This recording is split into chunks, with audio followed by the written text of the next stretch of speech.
नमस्कार, very good morning. आप सभी का स्वागत है फर्स्ट इंडिया के स्पेशल बुलेटिन में। मैं हूं आपके साथ इंदु राठौड़। इस स्पेशल बुलेटिन में हम बात करते हैं आपकी फिटनेस की, आपकी हेल्थ की और बात करते हैं तमाम बड़ी खबरों की। तो चलिए आज के दिन की शुरुआत करते हैं और सबसे पहले आज की महत्वपूर्ण खबरें आपको बता देते हैं। यहाँ पर सबसे पहले हम बात कर रहे हैं राजस्थान के बजट को लेकर। देखिए, राजस्थान का बजट कल पेश होगा, ये बड़ी खबर है इस वक्त की राजस्थान के बजट से जुड़ी। दरअसल सीएम बजलाल शर्मा इस बार भी देंगे प्रदेश को कई बड़ी सौगातें। तो मुख्यमंत्री बजलाल शर्मा प्रदेश को इस बार भी बहुत बड़ी सौगातें देने जा रही हैं। बजट कल पेश होना है, सभी की निगाहें टिकी है इस बजट पर। इस बार बजट में युवाओं, महिलाओं और शहरों की अगर खासकर बात की जाए तो यहाँ पर देखिए इसके लिहाज से भी बजट इंपॉर्टेंट है। गांवों के लिए नई स्कीम्स और विकास कार्यों की अनेक घोषणाएं जो है वो यहाँ पर की जाएगी, तो ये काफी ज्यादा महत्वपूर्ण हो जाता है। तो कई बड़ी घोषणाएं जो है वो यहाँ पर संभव नजर आती है बजट में। युवाओं की अगर बात कर ली जाए सबसे पहले तो करीब 1 लाख नई भर्तियों की घोषणा संभव, यानी कि युवाओं के लिए देखिए जो भर्तियां हैं वो यहाँ पर संभव मानी जा रही है। ये बड़ी खबर है इस वक्त की राजस्थान के बजट से जुड़ी, क्योंकि बजट यहाँ पर पेश होना है। और देखिए, किसानों के लिए बात करें तो किसानों के लिए सम्मान निधि का पैसा बढ़ाने की घोषणा संभव। जो किसानों को पैसा मिलता है उसका अमाउंट यहाँ पर बढ़ाया जा सकता है, ऐसी भी संभावना यहाँ पर बनी हुई है। इसके अलावा हजारों नई सहकारी समितियां, लैंडस्पेक्स खोले जाने की घोषणा संभव। रिफाइनरी और पेट्रोकेमिकल क्षेत्र के विकास के लिए घोषणा हो सकती है, यानी कि ये घोषणा भी यहाँ पर की जा सकती है। तो ये बड़ी खबर है। इस बजट में क्या कुछ जो है, कौन कौन से सेक्टर्स हैं जिनको लेकर घोषणा हो सकती है, वो हम आपको लगातार बता रहे हैं, जिसके लिए अभी से कयास लगाने शुरू हो चुके हैं। बजट में नए स्टेट एक्सप्रेस हाईवे बनाने की घोषणा के भी आसार नजर आते हैं। इसके अलावा रोडवेज की नई बसों की खरीद यहाँ पर की जा सकती है, इसको लेकर भी जानकारी फिलहाल मिलती हुई नजर आ रही है। जयपुर की रिंग रोड फेज 2 पर घोषणा संभव। जो जयपुर का रिंग रोड फेज 2 है उस पर भी घोषणा यहाँ पर हो सकती है, तो ये बड़ी खबर है।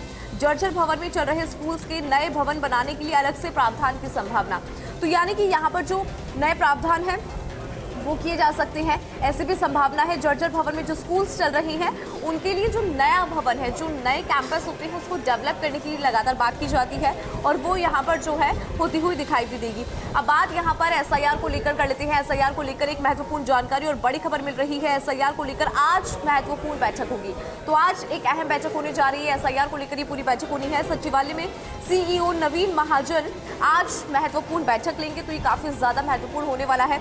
तो देखिए, सुबह 11 बजे वीसी के जरिए सचिवालय में एनआईसी कक्ष में ये पूरी बैठक होगी। और इस बैठक की अगर बात करें तो आज सुबह 11 बजे वीसी के जरिए यहाँ पर बैठक होने जा रही है। 14 फरवरी को एसआईआर की पूरी प्रक्रिया के बाद जारी होनी है अंतिम मतदाता सूची, यानी कि जो पूरा प्रोसेस है वो कंप्लीट होने के बाद जो अंतिम मतदाता सूची है वो जारी की जाएगी। सारे संभागीय आयुक्त और कलेक्टर्स इस वीसी से जुड़ेंगे, तो जितने भी कलेक्टर्स हैं और जितने भी संभागीय आयुक्त हैं वो वीसी से यहाँ पर कनेक्ट होंगे।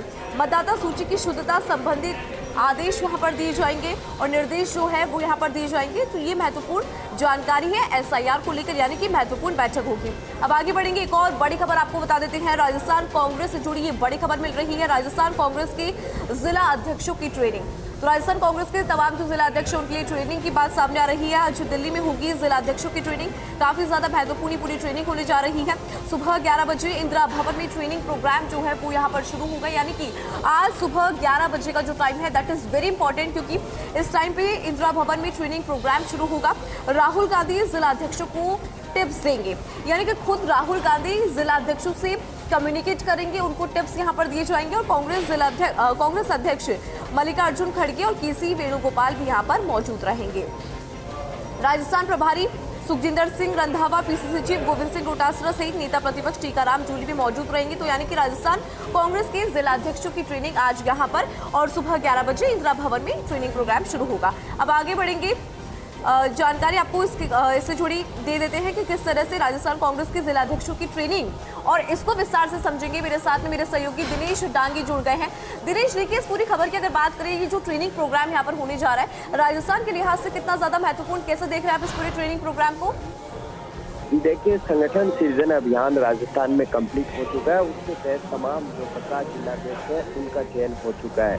तो इन जिलाध्यक्षों को आज अब एक दिन की ट्रेनिंग है, वो खुद राहुल गांधी यहाँ पर देंगे और सभी जिलाध्यक्षों को दिल्ली बुलाया गया है और सुबह 11 बजे ट्रेनिंग सेशन शुरू होगा और शाम तक ये जो ट्रेनिंग प्रोग्राम है वो जारी रहेगा।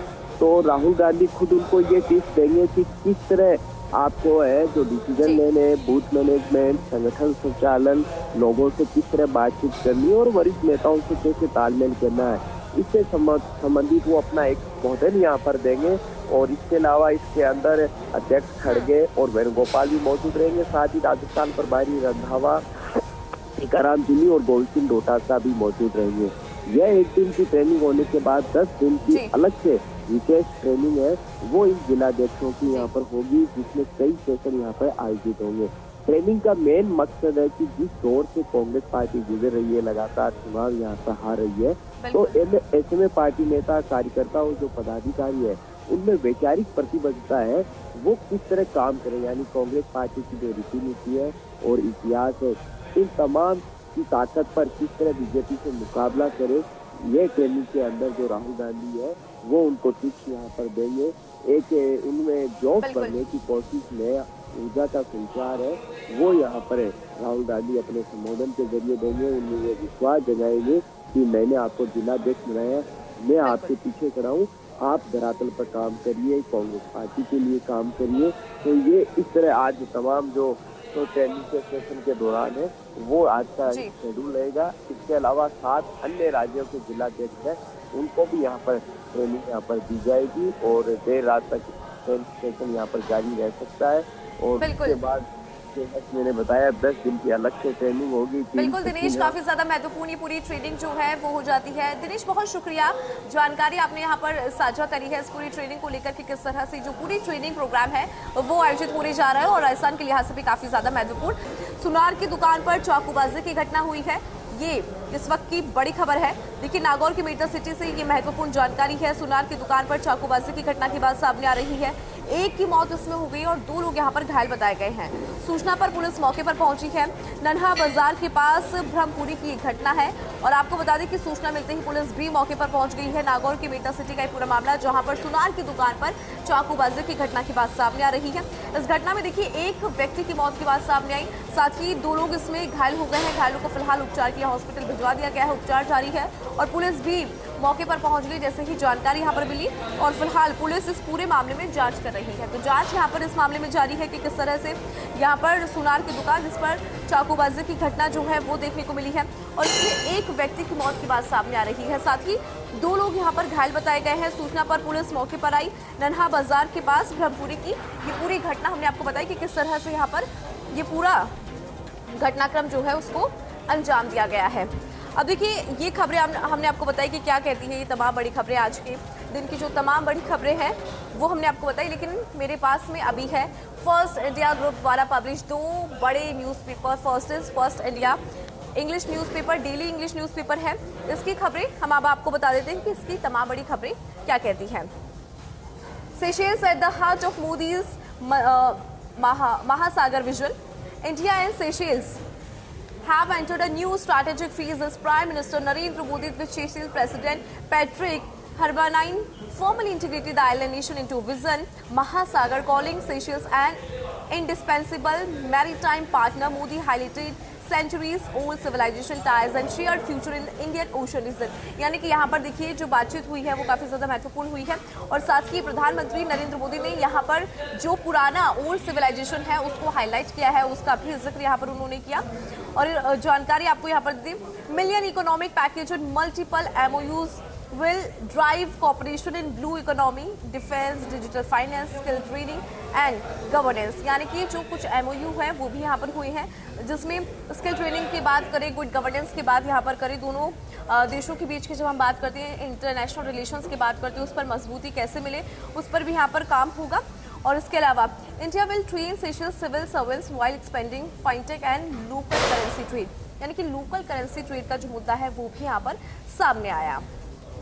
अब आगे बढ़ते हैं, महत्वपूर्ण जानकारी आपको देते हैं SIR को लेकर। इस अखबार में SIR को लेकर क्या जानकारी जो है वो मिल रही है। We won't allow any impediment in SIR, Supreme Court's message to states. The Supreme Court on Monday said that it would not allow any impediment in the ongoing SIR of electoral rules in state. Or the top court was hearing a group of petitions concerning the West Bengal SIR, including play by Mamata Banerjee that among another issues, challenges and the manners in which voters have been categorized in local discrepancy list, यानी कि यहाँ पर जो supreme court है उसमें सुनवाई हुई थी और उसके बाद सुप्रीम कोर्ट का जो स्टेटमेंट है वो सामने आया है। सुप्रीम कोर्ट ने कहा कि we won't allow any impediment in SIR, तो उनकी तरफ से ये कहा गया है। इसके अलावा उन्होंने कहा कि whatever orders और clarification required we will issue, जो भी clarification की requirement यहाँ पर होगी वो हम issue करेंगे, and but we will not allow any impediment in SIR, this must be understood by all state, CGI said। CGI की तरफ से ये स्टेटमेंट SIR को लेकर सामने आया है। इसके अलावा The Supreme Court directed the Bengal government to provide Group B officers to the Election Commission for SIR during allowing them to replace ECI appointed micro observers। तो माइक्रो ऑब्जर्वर्स के लिए भी यहाँ पर सुप्रीम कोर्ट की तरफ से कहा गया है। अब आगे बढ़ते हैं, जानकारी आपको दे देते हैं। India versus Pakistan T20 match on, no takeovers for PCB tantrums। In a massive development, the PCB Pakistan Cricket Board has reportedly taken a U-turn in their decision to not to play against India in the ongoing T20 World Cup 2026. As per the recent reports, after the recent meetings, Pakistan will be travelling to the Colombo and will take on India in ongoing tournament on February 15. तो यहाँ पर जो है PCB के tantrums है उन पर कोई भी टेक जो है वो नहीं लेने की बात सामने आ रही है। तो ये महत्वपूर्ण जानकारी हमने आपको दी। फर्स्ट इंडिया के इंग्लिश न्यूज़पेपर की बात हमने यहाँ पर करी है, इसकी तमाम बड़ी खबरें आपको बताई। अब मेरे पास में है फर्स्ट इंडिया ग्रुप द्वारा प्रकाशित दैनिक हिंदी अखबार सच बेधड़क। सच बेधड़क की तमाम बड़ी खबरें क्या कहती हैं, चलो वो आपको बताते हैं। भारत रुकने वाला नहीं, G20 में सबसे तेज रहेगी भारतीय अर्थव्यवस्था। दरअसल भारतीय अर्थव्यवस्था एक बार फिर वैश्विक मंच पर अपनी मजबूती का लोहा मनवाने जा रही है। दुनिया की प्रमुख ग्लोबल रेटिंग एजेंसी मूडीज ने कहा कि वित्त वर्ष 2026 से 27 में भारत की आर्थिक विकास दर यानी कि GDP 6.4% रह सकती है, जो G20 देशों में सबसे तेज होगी। जो परसेंटेज है वो यहाँ पर साझा किया गया है। मूडीज के मुताबिक मजबूत घरेलू खपत, सरकार के नीतिगत सुधार और स्थिर बैंकिंग सिस्टम भारत की ग्रोथ को रफ्तार देगी। तो ये जो पूरा सिस्टम है ये भारत की ग्रोथ को एक नई रफ्तार देगा। सोमवार को जारी अपनी रिपोर्ट में मूडीज ने कहा कि भारत वैश्विक आर्थिक अनिश्चितताओं के बावजूद लगातार मजबूती दिखा रहा है। तो ये बात यहाँ पर कही गई है। और अब आगे बढ़ते हैं, जानकारी आपको दे देते हैं। राजस्थान आयुर्वेद की धरती, औषधि उत्पादन की अपार क्षमता। दरअसल राजस्थान की माटी में आयुर्वेद की जड़ें गहराई तक समाई हुई है और प्रदेश औषधि उत्पादन की अपार संभावनाओं से भरपूर है। राजस्थान की धरा का यहाँ पर जिक्र हुआ है। ये बात मुख्यमंत्री भजनलाल शर्मा ने राजधानी की जोरावर सिंह गेट स्थित राष्ट्रीय आयुर्वेद संस्थान NIA के स्वर्ण जयंती समारोह के दौरान कही है। उन्होंने राजस्थान की धरती का यहाँ पर जिक्र किया। उन्होंने कहा कि प्रदेश की पहाड़ियाँ, वन क्षेत्र और औषधीय पौधों की विविधता राजस्थान को आयुर्वेद का स्वाभाविक केंद्र बनाती है। मुख्यमंत्री ने कहा कि राजस्थान सरकार आयुर्वेद के संवर्धन, अनुसंधान और इसके जन जन तक उपयोग को बढ़ाने के लिए पूरी तरह से प्रतिबद्ध है। उन्होंने कहा कि देश को विश्व गुरु बनाने की दिशा में आयुर्वेद और योग की महत्वपूर्ण भूमिका है। चरक, सुश्रुत और वाग्भट जैसे आचार्य ने आयुर्वेद को वैज्ञानिक आधार प्रदान किया, जिसकी प्रासंगिकता आज और ज्यादा बढ़ गई है। मुख्यमंत्री ने प्रधानमंत्री नरेंद्र मोदी के विजन भारत में उपचार और भारत द्वारा उपचार का उल्लेख करते हुए कहा कि आयुष मंत्रालय के गठन और अंतर्राष्ट्रीय योग दिवस की पहल से भारतीय चिकित्सा पद्धतियों को वैश्विक पहचान मिली है। तो ये उनकी तरफ से कहा गया है। अब आगे बढ़ते हैं, जानकारी आपको दे देते हैं। 2046 तक देश में बच्चों से ज्यादा होगी बुजुर्गों की संख्या, ये कहा है हाईकोर्ट ने। दरअसल राजस्थान हाईकोर्ट ने प्रदेश के संचालित वृद्धाश्रमों की बदहाल स्थिति पर गहरी नाराजगी जताते हुए इसे गंभीर सामाजिक चेतावनी करार दिया। लोक उत्थान संस्थान की जनहित याचिका पर सुनवाई करते हुए हाईकोर्ट ने कहा कि वृद्धाश्रम केवल औपचारिक अस्तित्व तक सीमित नहीं हो सकती, बल्कि बुजुर्गों को सम्मान, सुरक्षा और चिकित्सा मिलना चाहिए। जस्टिस पुष्पेंद्र सिंह भाटी और संगीता शर्मा की खंडपीठ ने कहा कि साल 2022 में बुजुर्गों की आबादी 10.5% थी, जो 2050 तक बढ़कर 20% तक पहुंच सकती है। तो ये महत्वपूर्ण जानकारी है। ये हमने आपको बताई कि किस तरह से यहाँ पर हाईकोर्ट ने चिंता प्रकट की है। और इसी बीच बड़ी खबर जो मिल रही है वो हम आपको बता देते हैं। दरअसल चित्तौड़गढ़ के कपासन से यहाँ पर बड़ी खबर मिल रही है। रिको एरिया की मरून इंडस्ट्री में रात 11:15 बजे भीषण धमाके से जुड़ी ये महत्वपूर्ण जानकारी है। आपको बता दें कि कपासन रिको एरिया की मरून केमिकल फैक्ट्री में देर रात भीषण धमाका देखने को मिला और देखिए जोरदार ब्लास्ट से 5 से 6 किलोमीटर क्षेत्र में धरती जो है वो कांप गई, यानी कि धरती दहशत कांपती हुई नजर आई और जो लोग हैं वो दहशत के अंदर नजर आए। इस धमाके के बाद फैक्ट्री में आग लगने के बाद भी सबने आधा दर्जन दमकलों ने मौके पर पहुंचकर काबू पाया है। आधा दर्जन दमकल पहुंची तो आप अंदाजा लगा सकते हैं कि कितना ज्यादा बड़ा धमाका यहाँ पर है। और विस्फोट से कलपुर्जे उड़कर आधा किलोमीटर दूर मकान की छत पर गिरे। केमिकल ब्लास्ट से वायुमंडल प्रदूषित लोग मास्क लगाकर मौके पर पहुंचे। सूचना पर विधायक अर्जुन लाल जी नगर, जिला कलेक्टर आलोक रंजन, पुलिस अधीक्षक मनीष त्रिपाठी सहित आला अधिकारी मौके पर पहुंचे। जिला कलेक्टर आलोक रंजन बोले प्राथमिक जांच में कोई भी जनहानि नहीं। हालांकि ये अच्छी बात है, राहत की बात है कि कोई भी जनहानि की बात यहाँ पर सामने नहीं आ रही है। हादसे के कारण स्पष्ट नहीं, संभवतः बॉयलर फटने की आशंका जो है वो यहाँ पर जताई गई है। SDM Rajesh Suwalka, deputy SP Harjilal Yadav, Kapasan थाना सीआई सुनील शर्मा, तहसीलदार एम नासिर बैग, मेजर सहित पास के थानों के थानाधिकारी भी यहाँ पर मौजूद रहे। तो चित्तौड़गढ़ के कपासन से ये इस वक्त की बड़ी खबर है। रिको एरिया की मरून इंडस्ट्री में रात 11:15 बजे भीषण धमाके से जुड़ी ये जानकारी मिली। तुरंत प्रभाव से सभी ने अपनी कार्रवाई प्रारंभ कर दी है। अग्निशमन की गाड़ी आ गई, जेसीबी आ गई है और आग पर काबू पाया गया है। स्थिति नियंत्रण में है।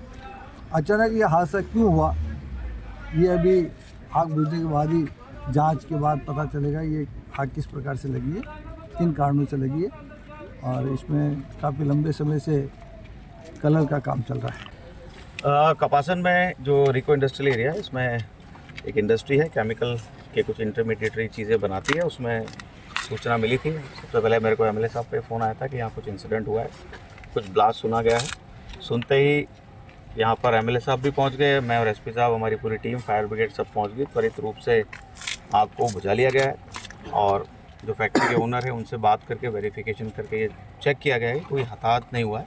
आसपास जो ब्लास्ट जो हुआ है उस ब्लास्ट से जो चीज़ें यहाँ बिखरी हैं या पास में कुछ इंडस्ट्री है उनमें कोई नुकसान नहीं हुआ है, उसका हम जायज़ा ले रहे हैं। लेकिन अभी तक प्राथमिक रिपोर्ट से कोई हताहत नहीं हुआ है और आग पे काबू कर लिया गया। स्थिति पूरी तरह से नियंत्रण में है। तो देखिए बड़ा धमाका यहाँ पर हुआ। हालांकि जो है दमकल ने मौके पर पहुंचकर आग पर काबू भी पा लिया, लेकिन अभी तक ये स्पष्ट नहीं हो पाया कि हादसा कैसे हुआ। इस पर जांच फिलहाल जारी है। ऐसे में आज जानेंगे कि हमें अपने आप को फिट रखने के लिए क्या कुछ करना चाहिए और कैसे हम वर्कआउट कर सकते हैं, वर्कआउट प्लान क्या होना चाहिए, बॉडी में जो स्ट्रेंथ है उसको कैसे बिल्ड करें। तो मेरे साथ में एक्सपर्ट है, उनका इंट्रोडक्शन मैं आपको दे देती हूँ। तो mister Rajesh Yadav is with me, fitness manager है एंटी मेटल जिम के अंदर। इनसे बात कर लेते हैं। सर, सबसे पहले तो मैं आपसे ही जानना चाहती हूँ कि जब हम वर्कआउट की बात करते हैं तो लोगों के दिमाग में बहुत सारे मिथ भी होते हैं। कई लोग ऐसे कहते हैं कि क्यों जाना है जिम, घर पे भी तो वर्कआउट हो सकता है। ऐसा है पॉसिबल? हाँ, घर पे वर्कआउट कर सकते हैं, बट डिपेंड्स करता है पर्सन टू पर्सन। जैसे ओबेसिटी पर्सन्स होते हैं उनको बहुत गाइडेंस होता है वर्कआउट की। बेसिकली लोगों को गाइडेंस बहुत कम है। लोगों को ये पता है कि इनको वर्कआउट करना तो है पर वर्कआउट क्या करना है ये नहीं पता है। तो फिटनेस में क्या कर सकते हैं, लाइक वो बेसिकली लोग वॉक करके फिनिश कर देते हैं। इंपॉर्टेंट उनको रेगुलरली उनको हार्ट रेट को पुशअप्स करना है, उनको वर्कआउट में थोड़ा सा बॉडी को पुश करना है। वो चीज़ उनको आइडिया नहीं होगा कि वो कितना करना है और कब से करना है उनको। ऑलराइट, अभी आपने ओबेसिटी का जिक्र किया तो फिर हम देखते हैं बहुत केसेस बढ़ गए, बहुत ज़्यादा बढ़ गए। अब हर कोई, अब दूसरा तीसरा इंसान इस बीमारी से जूझ रहा है। तो ऐसे में जो लोग आपके जिम पे आते हैं जो ओबेसिटी का शिकार है, उनको आप कैसे गाइड करते हैं, कैसे उनके वर्कआउट प्लान को तैयार किया जाता है? हम फर्स्ट ऑफ ऑल उनका फर्स्ट चेक करते हैं कि उनका बॉडी किस टाइप से है, उनका बॉडी टाइप क्या है, वो किस लेवल पर अभी कंटिन्यू है, उनका बॉडी लेवल कितना है, उनका हार्ट परसेंट कितना वर्क कर रहा है और उनका जो भी उनके मेडिकल कंडीशन उनको चेकआउट करते हैं। देन अकॉर्डिंग उनका प्लान करते हैं कि उनका वर्कआउट प्लान कैसे होगा। उनका डाइटिशियन हमारा डाइट प्लान करता है कि उनका डाइट प्लान कैसे होगा। अच्छा सर, हम देखते हैं कि जो हमारा बेसिक इंडियन डाइट होता है उसमें प्रोटीन उस लेवल पे नहीं होता है as comparison to foreign countries. तो वहाँ पे बहुत अच्छा वो लोग इंटेक करते हैं प्रोटीन इंटेक, बट इंडिया में वो कल्चर ही नहीं है। तो बेसिक जो वर्कआउट के बाद अगर हम डाइट की बात करें, बेसिक डाइट जो हर कोई अफोर्ड भी कर सकता है और हम बिना किसी झिझक के वो ले सकते हैं, वो क्या हो सकती है? बेसिकली डाइट सबसे बेस्ट होनी चाहिए कि वेजिटेबल्स, स्प्राउट्स और ऐसा फूड खाना है जिसमें अपने को प्रोटीन्स अच्छा मिले, कार्बोहाइड्रेट मॉडरेट मिले, गुड फैट मिले। अब जो इंडियंस में जो डाइट है वो मैक्सिमम डाइट है, उसमें कार्बोहाइड्रेट्स और फैट होगा। तो उसमें हम ट्राई करना है कि उसमें हाई प्रोटीन कंज्यूम करें, जिसमें अपने मसल्स को और ऑर्गन्स को हेल्दी रखें। कौन कौन से वेजीज है जो प्रोटीन रखते हैं अपने अंदर? अपन वेजीज के अंदर अपन broccoli, capsicum and all mix veggies अपन यूज़ कर सकते हैं, जिससे अपने गट हेल्थ भी बेटर होता है और उसमें प्रोटीन भी बेटर मिल पाता है। ऑलराइट, एक लास्ट मेरे को आपसे जानना है कि जब हम वर्कआउट की बात करते हैं तो पोस्चर कितना ज़्यादा मैटर करता है? पोस्चर ही मैटर करता है वर्कआउट में, कि आप वर्कआउट में सही पोस्चर से वर्कआउट नहीं कर पाओगे तो कहीं ना कहीं इंजरी चांसेस बहुत ज़्यादा हो जाते हैं, और सेकेंडली आप सही से उसको पोस्चर नहीं कर पाओगे। ऑलराइट, तो पोस्चर शुड बी बहुत इंपॉर्टेंट। ठीक है, बहुत शुक्रिया, आपने हमारे साथ तमाम जानकारी यहाँ पर साझा करी। तो इन्होंने हमें बताया कि कैसे आप वर्कआउट कर सकते हैं, और वर्कआउट के साथ साथ जैसे कि पोस्चर की हम यहाँ पे बात करते हैं कि कैसे जो पोस्चर है वो बहुत ज़्यादा इंपॉर्टेंट होता है, क्योंकि गलत पोस्चर, गलत एक्सरसाइज और फिर आपकी बॉडी जो है वो गलत डायरेक्शन में जा सकती है। ऐसे भी वर्कआउट अगर आप कर रहे हैं तो पोस्चर का भी ध्यान रखिए, और जो डाइट प्लान है वो बहुत ज़्यादा इंपॉर्टेंट यहाँ पर हो जाता है। तो अच्छी डाइट होना ज़रूरी है, क्योंकि अच्छा खाएंगे तो अच्छा जिएंगे, और आज यही मोटो सभी का रहता है। चलिए फिर से मिलेंगे, कुछ और टिप्स हम आपको देंगे, लेकिन फिलहाल इस स्पेशल बुलेटिन में इतना ही। मुझे दीजिए इजाज़त, नमस्कार।